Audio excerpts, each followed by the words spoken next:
Bonjour à tous, avec l'aide de Dieu, aujourd'hui nous allons continuer le Perek Dalet, le quatrième chapitre des Geret à Teshuva.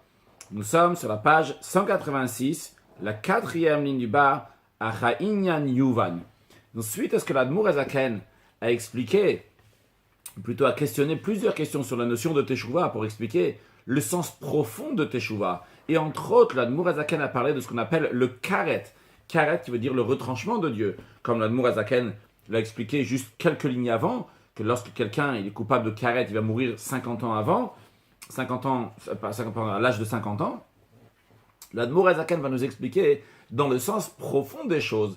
Qu'est-ce que ça veut dire un Karet à retranchement? Ce n'est pas lorsque quelqu'un seulement a fait une faute qui est grave, comme celle de manger du levain, du chametz, le jour de Kippour, comme quelqu'un qui a une relation avec une femme, avec sa femme, lorsqu'elle s'est pas trompée au mivé dans un bain rituel, qu'il est coupable de karet.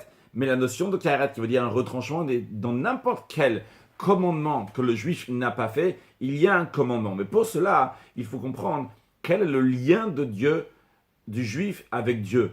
Quand on va comprendre comment le lien du juif avec Dieu est très très fort, on va comprendre comment il peut y avoir un karet, un retranchement.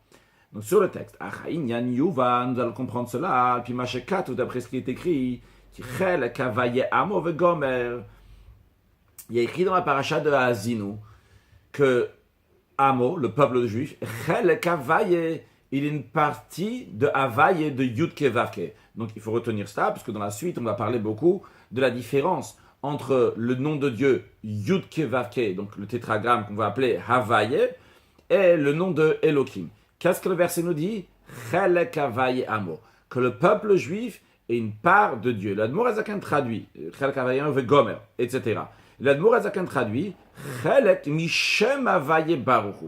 Une part du nom de Dieu, de Havaye, qu'il soit béni. Qu'est-ce que l'Admour Azaken vient nous rajouter ici en nous disant Chelek Mishem Havaye Baruchu, une partie du nom de Dieu. Ici, l'Admour Azaken veut faire 2 points. Premier point, l'Admour Azaken veut nous dire que le juif est lié avec Havaye et pas comme les autres créatures et même les anges que nous allons voir dans la suite qui sont liés avec le Shem Elohim.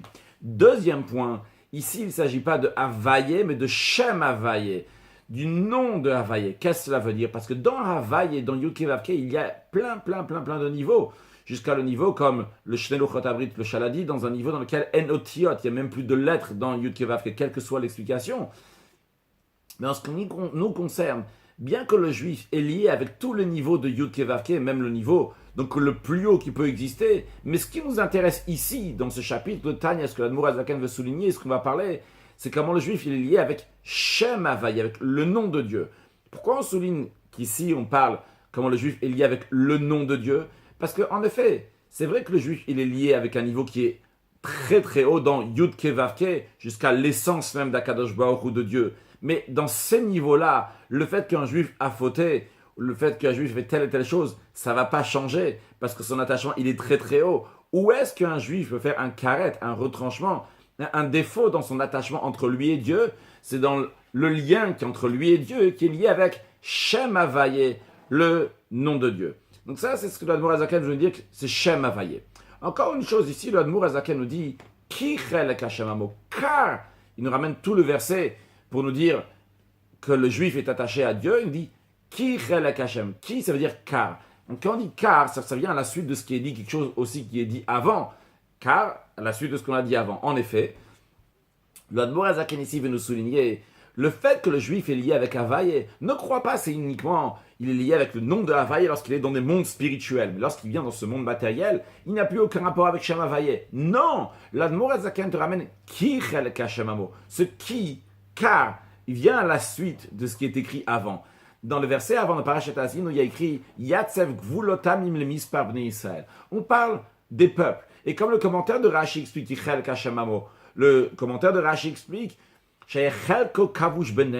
que la part de Dieu, le peuple de Dieu se trouvait parmi les nations. Et à Kadosh Baruch Hu, il a pris ce Chelek Havaye, il a pris sa part qui était Amo, qui était son peuple, il a pris avec lui. Quand est-ce qu'on peut dire que Chelko Kavush Benem, que la part de Dieu se trouve entre les nations? C'est pas lorsque l'âme du juif se trouve dans des mondes spirituels. C'est lorsque l'âme du juif se trouve dans un corps ici matériel, dans un monde matériel entre les nations. Et Dieu choisit le juif. Encore, le mot amo en hébreu vient aussi du langage. En singulier, ça se dit am. Amo, c'est le plus. Amo, c'est au singulier qu'on dit am, un peuple. Am. Amo, c'est son peuple.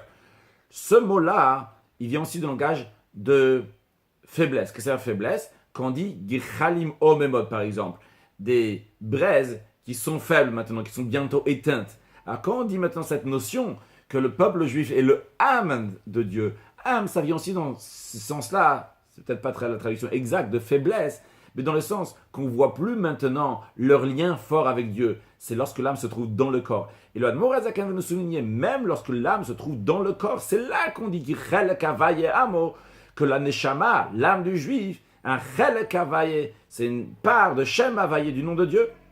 Le Admor HaZaken va nous expliquer maintenant quelle est la particularité que le peuple juif est lié avec le Shem Havaye. Nous, qu'est-ce que ça change qu'il est lié avec le nom de Havaye, ou bien qu'il soit lié avec le nom de Elohim, différents noms de Dieu.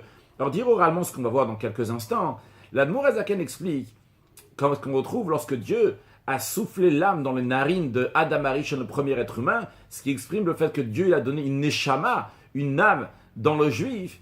Eh bien, comment il a fait? Il a écrit Vayipar, il a soufflé. C'est quoi la précision de dire souffler? Vu que Dieu n'a pas de corps, n'a pas de forme du corps, pourquoi cette expression-là de souffler? Eh bien, la différence entre souffler et parler dans les deux, quand on parle, il y a aussi du souffle qui sort. Quand on souffle, il y a aussi du souffle qui sort. Quelle est la différence? Tout simplement, lorsque quelqu'un parle, il y a du souffle, mais c'est uniquement dans le texte, dans l'expression de ce qu'on va voir après, c'est c'est la partie extérieure de l'âme qui parle, qui se donne. Il n'a pas donné son intérieur, on peut parler longtemps sans se fatiguer. Par contre, lorsque quelqu'un va souffler, il souffle de son intérieur, il donne de son mieux, il donne de son plus profond lorsqu'il est en train de souffler. D'ailleurs, c'est la raison pour laquelle aussi, lorsque quelqu'un va souffler, il va être fatigué après de s'être soufflé. Alors quand cette différence-là, entre souffler et parler, c'est la différence dans l'image, dans le concept qu'on veut dire, c'est la différence entre Havaye et Elohim. Quand on parle de Havaye, c'est Pnimi ou Tachayut, c'est un niveau intérieur de vitalité divine, donc un niveau qui est très très haut. Par contre, Elohim, c'est Chitzoniut, c'est quelque chose qui est extérieur. Et ce qu'on va voir, c'est que le juif, la neshama du juif, l'âme, eh bien, elle vient de Pnimi ou Tachayut, elle vient de l'intérieur de la vitalité de Dieu, elle vient de Havaye, contrairement à toutes les créations, toutes les créatures, et même les anges, que tous viennent de Elohim. Voyons ça sur le texte. Qui dit, comme il est écrit, Vayi par Be'apav Nishmat Chaim, Dieu a soufflé dans ses narines une âme de vie. Uman de nafach mitochen nafach. Celui qui souffle, on voit qu'il souffle de son intérieur. L'Admor HaZaken rajoute le vechulu, etc., qui fait référence à ce qu'il a déjà dit dans l'Ikutei Amarim, chapitre 2, que l'intérieur de la personne, comment il a fait sortir en soufflant. Ou bien que tu peux me dire, mais qu'est-ce que ça veut dire que Dieu il a soufflé, que Dieu il a donné de son intérieur? Dieu n'a pas de forme du corps, vechulu, etc. Le vechulu, etc. fait référence au poème, au chant de Igdal Elohim Chai, dont on dit là-bas, qui n'a pas de forme du corps, il n'a pas de corps non plus. C'est pas seulement qu'il n'a pas de dmutagouf, c'est pas seulement qu'il n'a pas de forme, qu'il n'a pas de corps non plus. Chaz v'shalom, que Dieu en préserve dire une telle chose. Alors pourquoi on dit que Dieu l'a soufflé?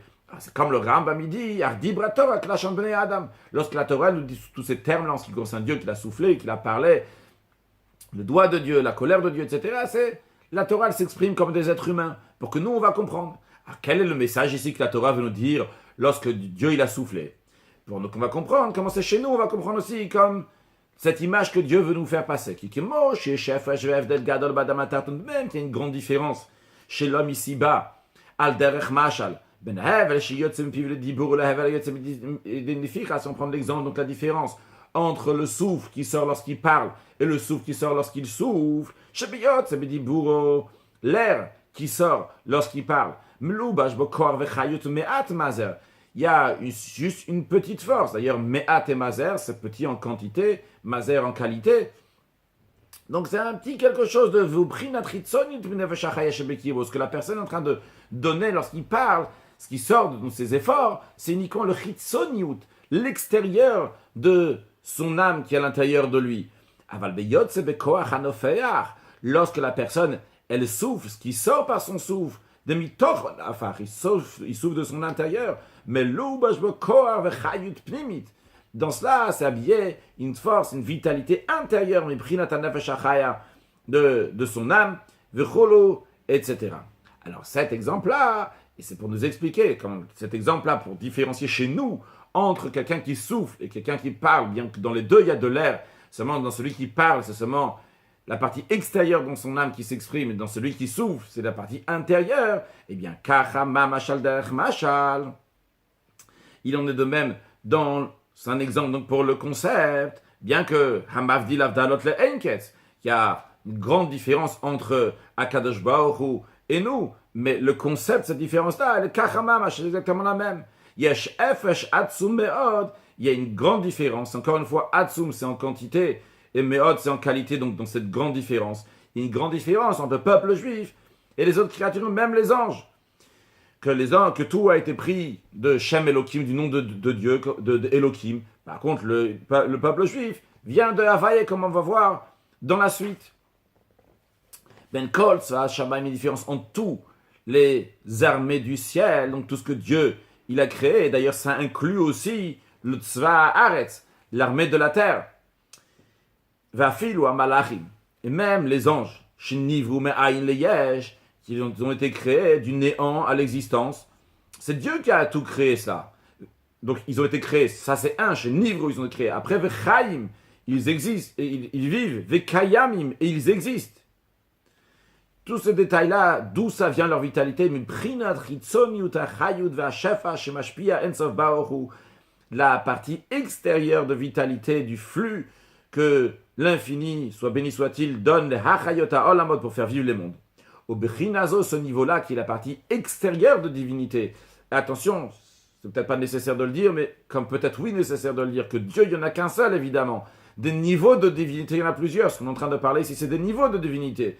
Et ce niveau-là, qui s'appelle Chitzon Yuta Chayut, la partie extérieure de vitalité, Niket Beshem Ruach, puis il s'appelle le souffle de la bouche de Dieu, Al-Daech Mashal, dans le concept, dans l'exemple que nous avons donné, c'est comme la parole de l'homme. Oui, il y a de l'air, il y a un souffle, mais c'est extérieur.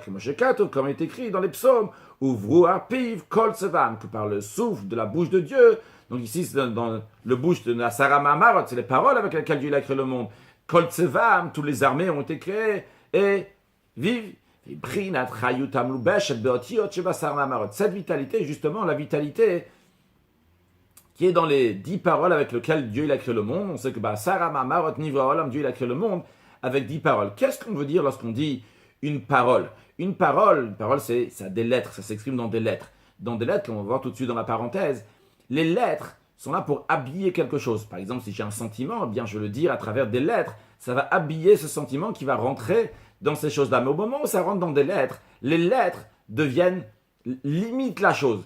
Et comme dans la parenthèse de l'Admor HaZaken dit, Shem Bechinat Kelim, les lettres représentent un réceptacle. Un réceptacle, tu mets quelque chose à l'intérieur, ça y est maintenant, il est fermé là-bas, il se trouve dans cet endroit bien précis, donc il est limité, il ne va pas déborder, il va pas tomber, etc. De la même manière aussi, quand on dit que la vitalité divine est passée par des asara mamarot, par des paroles, par des lettres, ce sont des kelim. L'Admor HaZaken rajoute aussi, en plus que les lettres sont des kelim, des réceptacles, sont aussi des hamshachot. Une hamshachat, veut dire un flux aussi, quand je dis un flux, c'est-à-dire c'est entre guillemets, un robinet qui va aller dans tel endroit ou qui coule comme ci, comme ça, etc. Donc, l'idée, c'est que les otiyot, les lettres, limitent la chose. Donc, on dit que le monde a été créé par les Asara Mamarot, par les 10 paroles de Dieu, c'est-à-dire que c'est bien limité, bien précis, que Mosheka, Vecholo, etc. Que Mosheka, Tovlikuta Amar, Emchalek Ben, Père Yudalev, comme l'Admor HaZaken l'a expliqué dans la deuxième partie du Tanya, chapitre 11. En tous les cas, qu'est-ce qu'on voit de tout ça? C'est que tout ce que Dieu a créé, c'est lié avec Chitzon Yuta Chayut, la partie extérieure de la vitalité divine, qui correspond à ce qu'on va voir donc à le nom de Elohim. Contrairement d'un autre côté, en revanche, au Ben Nishmata Adam, la Neshama du juif, l'âme du juif, Shenim Shecha Trila, qu'elle est venue Trila à la base, au début, d'où elle vient? Niprinat Pnim Yuta Chayut Vashefa Shemashpia Ensof Baruchu. De la partie intérieure de vitalité que donne l'infini de Dieu. L'Admor HaZaken a bien souligné, Shenim Shecha Trila, qu'au début, elle venait de là-bas, on va discuter dans la suite, que Moshe Katuv, comme est écrit, Vayipar Vegomer, comme on a vu, quand ce qui concerne lorsque Dieu il a créé Adam Arishon, lorsqu'il a soufflé d'un Neshama dans Adam, dans le premier être humain qui représente le fait que Dieu il a donné une Neshama, une âme divine dans le juif, D'où Vayipar, il a soufflé. Quoi ça correspond à qu'est-ce que correspond Vayipar souffler? Ça correspond à Pnim Yutachayut, une vitalité qui rend de manière intérieure. Mais on ne le voit pas dans la Neshama. Alors pourquoi on ne le voit pas dans la Neshama? Parce que Mourazakan va nous dire qu'après, on voit tout de suite, mais après que la Neshama va Yipar, ça a été soufflé, ça vient d'un très haut niveau, mais après c'est descendu dans le Madriga, dans le niveau Beseter, de manière que ça s'est caché la vraie vitalité d'où vient la source d'un Neshama. Comment c'est descendu? Gam ken aussi avec des Brinata Otiot, aussi par des lettres, qu'encore une fois, les lettres, c'est quoi? C'est Chitzoni Utachayut, sa voile. Où est-ce qu'on retrouve ça chez l'être humain? Chez Bemamar, Nase Adam et Gomer, lorsque Dieu il a dit Nase Adam, qu'on fasse un être humain. Alors ici, la Neshama, l'âme du juif, est rentrée dans un corps matériel, qui est des likla, begouf, olamazatar, pour que ça va s'habiller, dans le corps du juif, dans ce monde matériel. Et lorsque la Neshama, elle vient dans ce monde matériel, non seulement qu'on ne voit pas la primi ou tachayut, non seulement qu'on ne voit pas de Shem Havaye, mais on ne voit même pas le chitzoni ou tachayut, on ne voit plus rien du tout de divin dans ce corps. C'est la raison pour laquelle que l'Admour Azaken nous a souligné avant, il nous a dit Shinim Shechatrila, qu'au début la Neshama vient de primi ou tachayut. Alors attention à ne pas se tromper. Quand l'Admour Azaken nous dit Nim Shechatrila, qu'au début elle vient de primi ou tachayut, la Neshama vient de Shem Havaye, ça ne veut pas dire que la Neshama, lorsqu'elle est ici-bas, elle n'est plus de Shem Havaye. Non, la Neshama, même quand elle vient ici-bas, elle est aussi liée avec Havaye. Seulement qu'on ne voit pas ce lien-là avec Havaye. Ici, ce que l'Admour Azaken nous souligne, et en nous disant, le mot Trila, c'est un mot qui est très important et qui change beaucoup de choses. Pourquoi? Parce que, à première vue, on nous dit ici, wow, la Neshama du juif, elle est liée avec Shem Havaye, il vient de Pnimiuta Chayud, de niveau intérieur de vitalité divine, et il est plus haut même que les anges. Mais un instant, les juifs, ici-bas, sur terre, ont besoin des anges. D'ailleurs, il y a écrit que pour les prières, on a besoin des anges, des gafif venashik, qu'ils embrassent, ils enlacent, ils font des choses avec les mots de la prière pour les présenter devant Akadosh Baruch Hu, devant Dieu.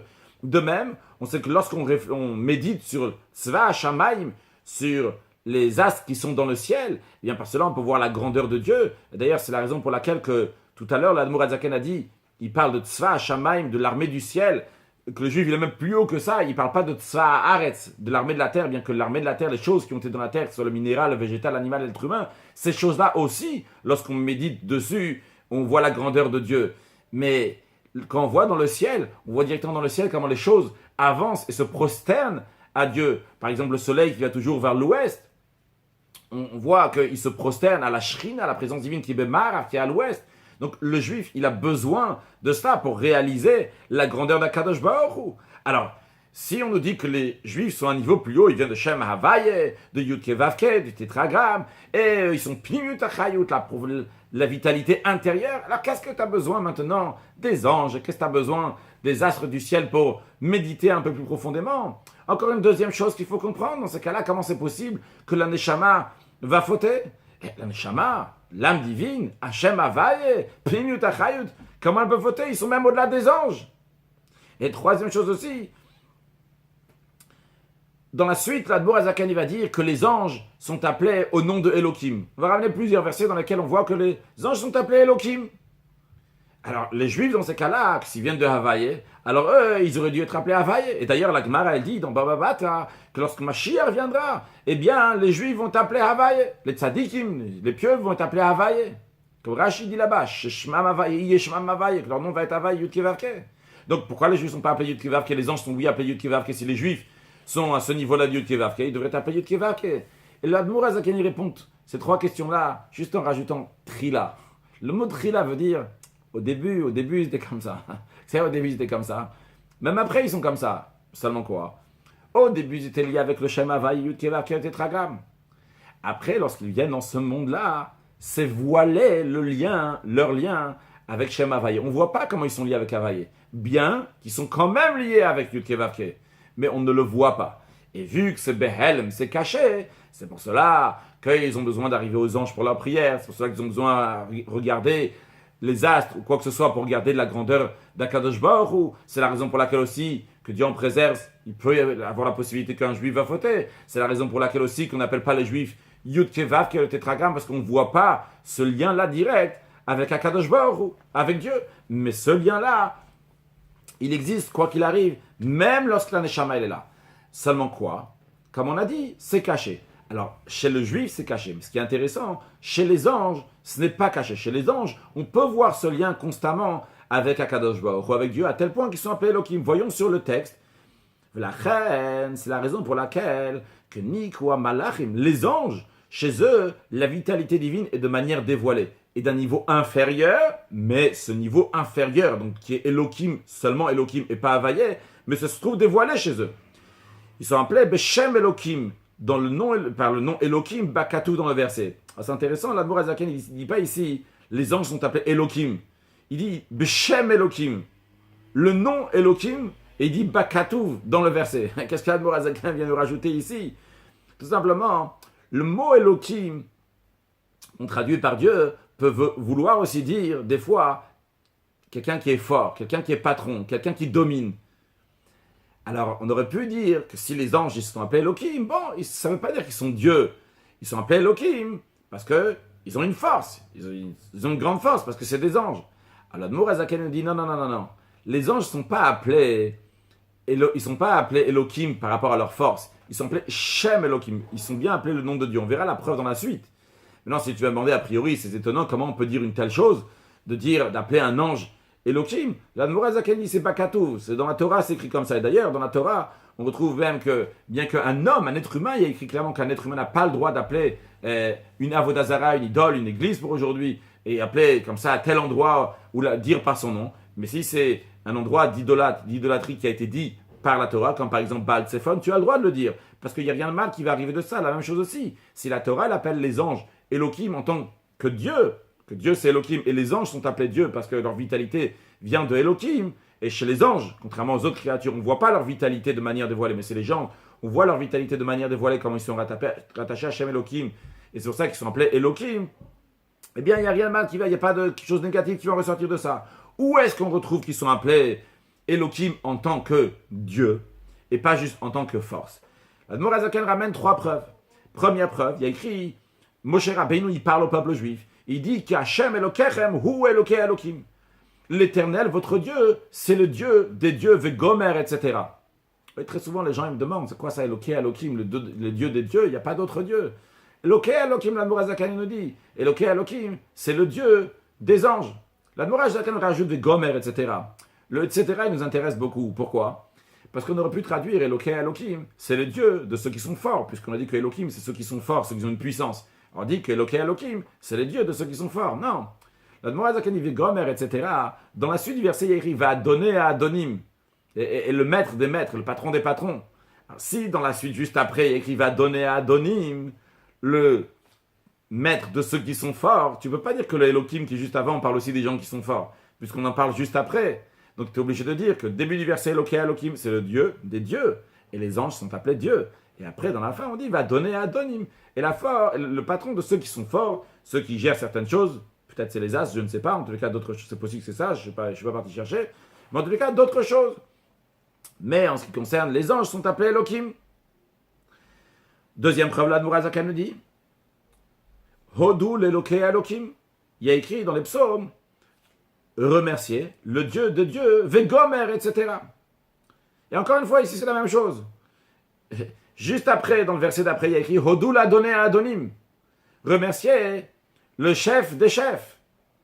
Alors, si tu dis, ici, juste après Hodou l'a donné à Adonim, le chef de ceux qui sont forts, tu es obligé de dire que dans le verset d'avant, qu'on dit Elokei Elohim, ça parle de Dieu, le Dieu des anges. Elohim. C'est pour ça que l'Admour Azaken ici aussi dit Gomer, etc. La suite aussi nous concerne. Après, l'Admour Azaken rajoute encore une troisième preuve. Il y a écrit Vayavo bnei Elohim l'itiyatze vegomer. Il y a écrit donc que les enfants de Dieu, on va en discuter dans la suite pourquoi c'est des enfants de Dieu, mais il s'agit ici des anges. Les enfants des anges, bnei Elohim. On va dire tout de suite même. L'expression de bnei Elohim, c'est quand on dit bnei chorim. Bnei chorim, c'est quelqu'un qui est libre. On appelle ça des gens qui sont libres, on appelle bnei chorim. Chorim, ils sont libres. Bnei chorim. Donc bnei Elohim, les Itiat, c'est venu se tenir, Vegomer, etc., devant Akadosh Baruch, ou devant Dieu. qu'est-ce qui nous intéresse dans ce verset-là? Tu aurais pu dire, ok, les anges sont appelés Elohim, mais pourquoi ils sont appelés Elohim? Parce qu'ils sont les émissaires de Dieu. C'est Shlucho Shel Adam Kemoto. Lorsque j'envoie quelqu'un pour faire une mission, eh bien, c'est comme moi. Alors, les anges, quand ils sont envoyés de Dieu, ils sont en train de faire la mission de Dieu. C'est pour ça qu'ils sont appelés Elohim. Mais ils ne sont pas appelés Elohim par rapport à eux-mêmes, par rapport à leur vitalité qui vient de Elohim. Ils sont appelés Elohim parce que Dieu les a envoyés. Vu que c'est des envoyés de Dieu, ils ont le nom de Dieu, ils sont Elohim. La Morez Akadina, regarde, dans le 3e verset là qui ramène, il y a écrit là l'intégralité du verset, c'est Vaobden Elohim Litkatsev Mishuta Aretz, qui sont venus après qu'ils ont fait un tour sur terre, ils sont revenus à leur place, à leur sujet, là où ils sont. Ils ne sont pas maintenant en mission, ils reviennent là où ils sont. Et vu qu'ils reviennent là où ils sont appelés Bnei Elohim. Preuve que la raison pourquoi ils sont appelés Elohim, c'est pas parce qu'ils sont en mission d'Akadosh Baruch Hu, tout simplement parce que c'est les anges, les fichini, Katra, Yutam, parce que d'où la yenika de leur vitalité, c'est-à-dire d'où ils sont yonek, ils prennent leur vitalité, c'est de Shem Elohim, ça vient du nom de Elohim, c'est la traduction, car ils tirent leur vitalité de l'aspect extérieur du divin, ils prennent un tritsoniut, chez Prinat Otiet Levat, qui est seulement la dimension des lettres. Donc ça, chez Nikat Rayutam, ici, Nikat, c'est tirer leur vitalité. C'est en plus de ce qu'on a déjà vu avant, qu'Akadosh Baruch Hu les a créés avec Elohim, que Akadosh Baruch Hu leur donne leur vitalité avec Elohim, qu'Akadosh Baruch Hu les fait exister avec Elohim. Mais même Nikat Rayutam, même ce 4e détail, d'où ils tirent leur vitalité, la source d'où ils tirent leur vitalité, ça aussi c'est lié avec Elohim. Veshem Elohim, ou Prinat Chitzon, Yudga Beshem Avaye Baruch Hu. Et Elohim, par rapport à Avaye, c'est considéré Chitzoniut, partie extérieure. Aval Nishmata Adam, mais la Neshama de l'homme, Shemiprinat Pnimiut Achayut, qu'il vient donc de l'aspect profond de la vitalité, Ichel Shem Avaye Baruch Hu, fait part du nom de Avaye, Shem Avaye, car le nom de Yudke Vavke, More, Alpim Utachayut indique la dimension profonde de la vitalité chez le Malam Prinatotiot, qui est bien plus haut, qui transcende de loin la dimension des lettres. Alors pour le texte aujourd'hui, on va s'arrêter là. On va faire un approfondissement en ce qui concerne ces 3 versets que l'Admour Azakan ramène. Pourquoi il ramène ces 3 versets-là? Très intéressant. Pourquoi ces 3 versets? Ces 3 versets, on sait, le Rambam dit qu'il y a 10 sortes d'anges. Ces 10 sortes d'anges se partagent en 3 catégories. La catégorie de Srafim, catégorie de Chayot et catégorie de Ophanim. Ces Srafim, Chayot et Ophanim sont dans différents niveaux aussi dans les mondes spirituels. On sait, lorsqu'on étudie la Chassidut, la Kabbalah, qu'il y a 4 mondes spirituels. De manière générale, il y en a 4. Atzilut, Bria, Yitzira, Asiya. Le monde d'Atzilut, là-bas se trouvent les Neshamot, les âmes avant de descendre dans le monde ici-bas. Après, le monde de Bria, Yitzira, Asiya, le monde de Bria, ce qui nous intéresse, pour l'instant tout de suite. Bria, c'est aussi appelé Olam HaNeshamot, le monde des Neshamot, le monde des âmes. C'est bien qu'il s'agit, la Neshama vient plus haut que le monde de Bria, mais c'est aussi appelé Olam HaNeshamot, le monde des Neshamot. Eh bien, le premier verset que l'Admour Azakan ramène est lié avec ce premier monde. Quand on dit le premier monde ici, on va parler de Bria, Yetzira, Asiya. Bria en premier, Yetzira en deuxième et Asiya en troisième. C'est lié à ce premier monde, donc de Bria, qui est le monde d'ailleurs de la pensée, puisqu'on sait qu'on a 3 vêtements avec lesquels l'âme s'exprime, la pensée, la parole et l'action.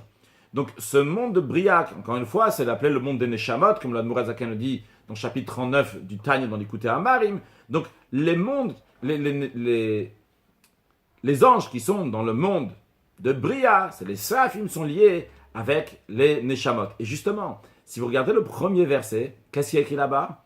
Ki Hashem Elokechem ou Elokei Elokim. Le premier verset que l'Admour Azakan ramène, c'est Moshe Rabbeinu qui parle aux Juifs. Il parle aux Neshamot. Ici, il y a un lien entre les âmes et les anges que Moshe Rabbeinu est en train de parler. Pourquoi? Parce que justement, ça parle de ce haut niveau, de ces anges-là qui sont appelés Elokim, ceux qui sont dans le monde de Bria. D'ailleurs, dans ce verset-là, vous retrouverez qu'il y a 3 fois le nom Elokim, qui est Hashem Elokechem, ou Elokei Elokim, 3 fois le nom Elokim, qui représente comment dans ce niveau-là, dans le monde de Bria, qui concerne les anges qui sont là-bas, il y a ce qu'on appelle les Otiyot HaMarshav, les Otiyot HaDibur, les Otiyot HaMas, c'est donc les lettres de la parole, les lettres de la pensée, les lettres de la parole, les lettres de l'action, parce qu'ici, à la base, on a ici encore un grand potentiel. Après, on passe à la deuxième verset. Dans le deuxième verset que la Mourazaken ramène, il écrit Odou l'Eloké Elohim, remerciez le Dieu des dieux. Ici, on ne parle pas à des Neshamot spécialement, on parle pas, il n'y a pas écrit Elokechem, on parle de manière générale Odou l'Eloké Elohim, remerciez le Dieu des dieux. Dans ce verset-là, on parle tout simplement des anges, de manière ordinaire, que leur place est dans le monde de Yetzira, dans le deuxième monde. Et il y a écrit 2 fois le nom Elohim, Eloké à Elohim, parce que c'est lié avec. Il n'y a plus maintenant les lettres qui étaient là avant, les lettres de la pensée sont restées au-dessus, ne sont pas passées dans l'étape inférieure, sont restées uniquement, ce qui reste 2 fois, il reste les lettres de la parole et les lettres de l'action. Donc c'est pour ça Eloké à Elohim dans ce deuxième monde. Et après, on va dans le troisième verset. Le troisième verset, on parle des anges qui sont d'un niveau inférieur. Ils sont appelés Bnei Elohim. C'est Bnei Elohim, donc c'est pas comme Elohim, ils ne sont pas au niveau des anges qui sont supérieurs. C'est des anges qui se trouvent maintenant sur terre. D'ailleurs, le verset dit, ces anges-là, d'où ils reviennent? Ils viennent Mishuta Haaretz, d'avoir fait un tour sur la terre. C'est les anges qui se trouvent dans le monde de Asiya. Et ici, dans ce verset-là, il y a écrit seulement une fois le nom Elohim, et en effet, donc ils sont dans le troisième monde, dans le monde le plus bas, dans le monde de Asiya. Alors, c'est ce que la Mourazaken nous parle longuement de tout cela, nous parle des anges. A priori, ici, ça ne nous intéresse pas les anges, tout ce qui nous intéresse ici, c'est la Neshama, c'est l'âme du juif. Pourquoi la Mourazaken nous souligne tout ça? C'est pour nous souligner qu'en ce qui concerne les anges, ils viennent de Shem Elohim. Et dans les anges, même quand il y a des niveaux, ils passent de niveau à un niveau plus inférieur, le niveau supérieur ne continue pas dans le niveau inférieur. Parce qu'en vérité, si on veut aller plus loin, on va aller dans le sens plus profondément, plus haut, il y a tout qui a été créé par Shem Havaye, Yud Kevav Kesel Havaye, le Mehave, qui fait tout exister. Seulement quoi?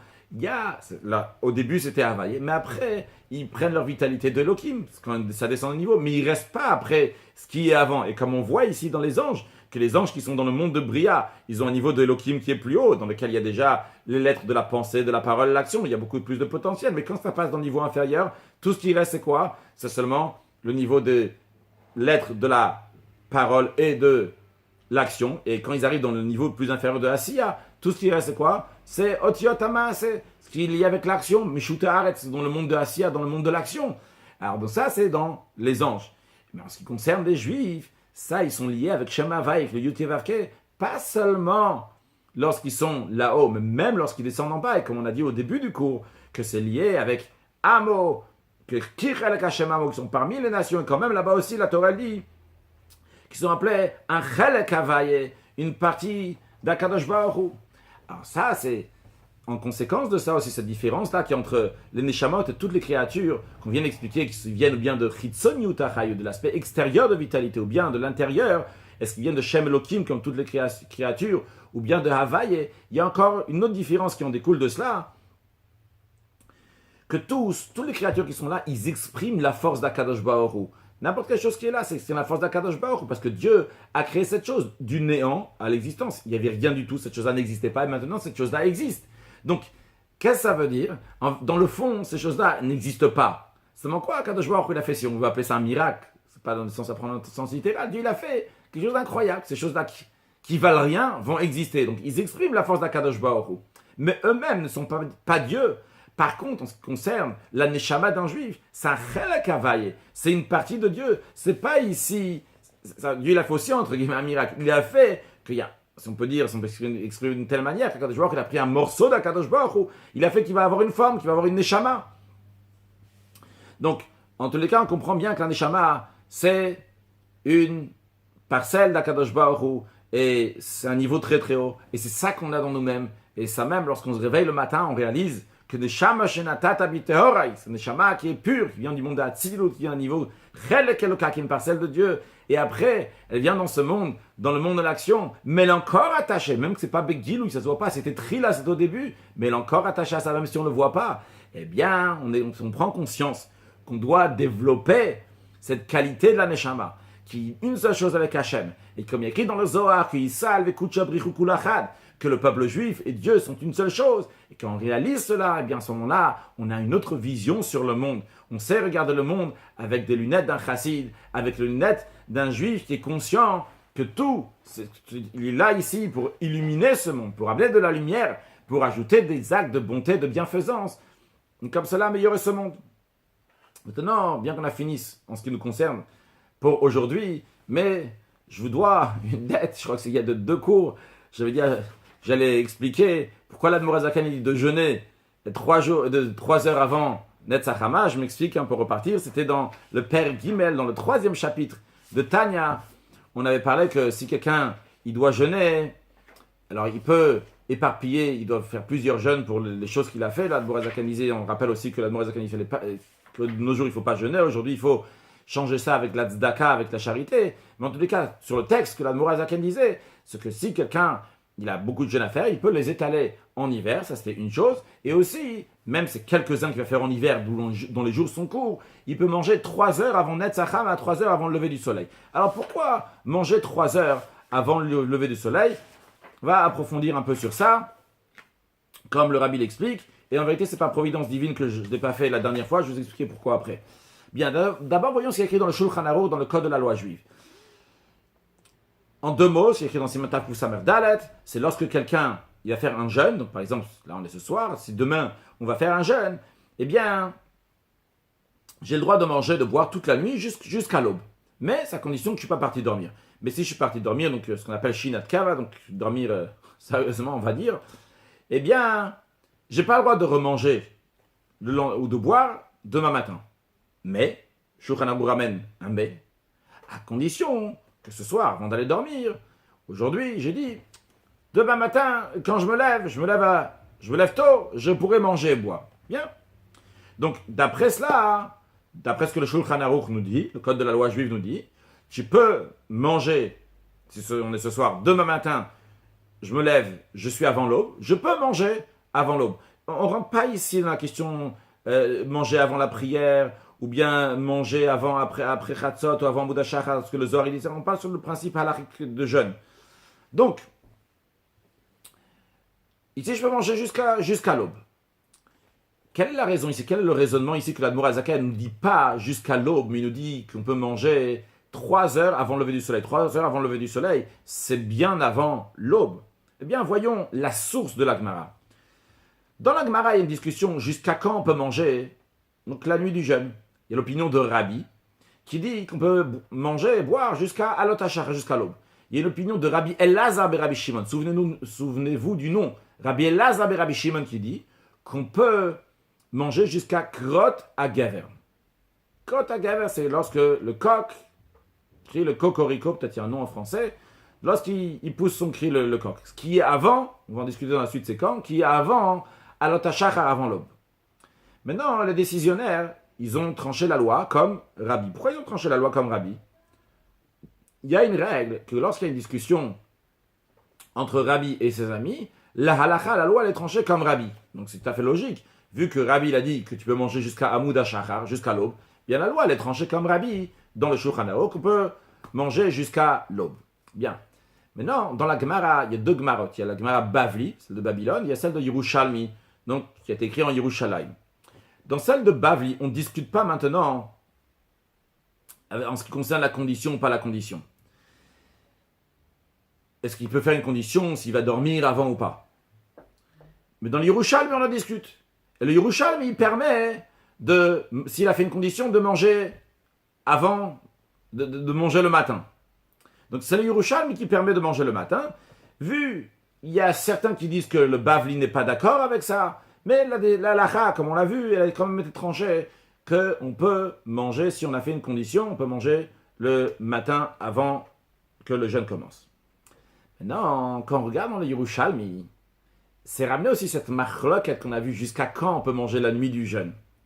Mais là-bas, la discussion n'est pas entre Rabbi Elazar et Rabbi Shimon et Rabbi. La discussion là-bas, elle est entre Rabbi Shimon et Rabbi Shimon ben Gamliel. Pas Rabbi Elazar ben Gamliel. Pas Rabbi Elazar et Rabbi Shimon, pardon, mais Rabbi Shimon ben Gamliel. Pourquoi ça fait une différence? Simplement parce qu'il y a la règle, elle est, lorsque Rashbag, Rabbi Shimon ben Gamliel, il dit quelque chose, la loi elle est comme lui, même si Rabbi n'est pas d'accord. Alors là-bas, c'est ramené que c'est Rabbi Shimon ben Gamliel qui dit qu'on n'a pas le droit de manger à partir de Krot Agaver, à partir que le coq fait le cocorico. Donc si on dit que la halacha, si on va comme le Yerushalmi là-bas, La halakha, elle va être rangée, comme Rabban Shimon ben Gamliel. Rabbi Shimon ben Gamliel, il dit qu'on n'a pas le droit de manger à partir de Krot HaGever, à partir quand le coq fait cocorico. Maintenant, toute la raison, toute la source de dire qu'on peut manger si on a fait une condition, c'est dans l'Yerushalmi. Alors l'Admor HaZaken dit, si tu prends l'Yerushalmi, il faut être compatible à 100%, tu prends tout l'Yerushalmi. Qu'est-ce que tu prends tout l'Yerushalmi? Yerushalmi te permet de manger avant le jeûne, ok? Mais dans ces cas-là, tu prends les noms comme la version dans l'Yerushalmi. La version dans l'Yerushalmi, c'est Rabbi Shimon ben Gamliel, pas Rabbi Lazar ben Rabbi Shimon. Rabbi Shimon ben Gamliel contre Rabbi. Donc la halakha devait être comme Rabbi Shimon ben Gamliel. Et lui dit quand? Il peut manger à partir de jusqu'à Krot HaGever. C'est quoi ce Krot HaGever? Krot HaGever, dans le traité Tamid, d'Afrava Amud Aleph, le Mefaresh, le commentaire, il explique là-bas, c'est Shlish Halayla Chachatzot. C'est le tiers de la nuit après Chatzot. C'est-à-dire qu'on va prendre la nuit par exemple de 18h jusqu'à 6h du matin. D'après l'Admor HaZaken, le début du matin, quand ça commence le matin, à partir du Netzacham, le lever du soleil. Vous savez que c'est une discussion. Est-ce que c'est considéré, le matin, c'est considéré à partir de l'aube ou bien c'est considéré à partir du lever du soleil? L'Admor HaZaken, dans le Sidour, il dit que c'est à partir du lever du soleil, c'est considéré le jour. Donc on va dire maintenant, il y a le coucher du soleil à 18h et le lever du soleil à 6h du matin. Donc tu prends la nuit maintenant de 18h jusqu'à 6h du matin, tu la partages je donne un exemple, quand je dis 18h à 6h du matin, évidemment ça peut changer. Donc, et justement, ça peut toujours changer. La Mosaka n'a pas dit exactement combien de temps exactement. Mais si tu prends ça, c'est que Gimel Shaot, tu vas partager la nuit en 3, Shlish, après la nuit, ça va faire 2h du matin.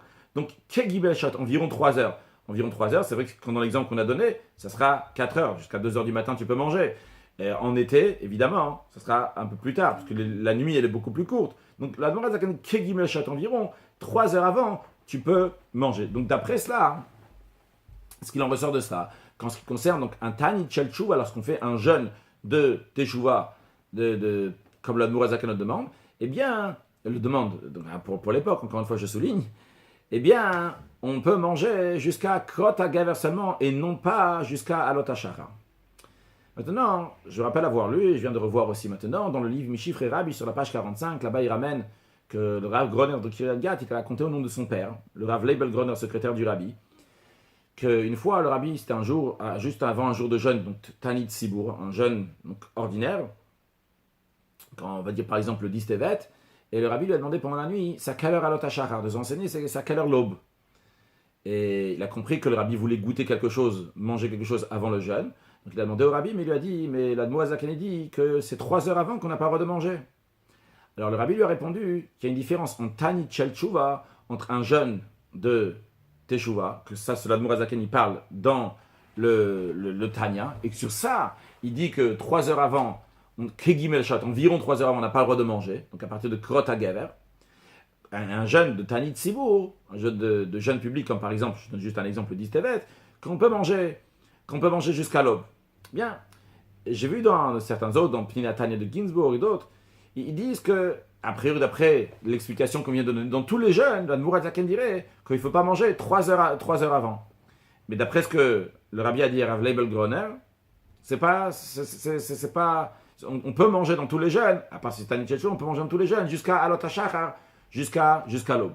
Après, c'est providence divine que j'ai oublié dans les cours précédents, parce qu'entre-temps, je suis parti au Kinus HaShluchim, et j'ai vu le Rav Leibel Groner, et je lui ai demandé, je lui ai dit, en ce qui concerne un jeûne, est-ce que les jeûnes ordinaires, est-ce qu'on a besoin de 3 heures avant? Et il m'a répondu, il m'a dit que c'est juste avant, c'est uniquement pour Tanit Chel Tshuva, pour le jeûne de Teshuva, qu'il faut être 3 heures avant, mais les autres, c'est Alot HaShachar, donc ce qui confirme bien ce qui est écrit là-bas dans Mishifre et Rabbi.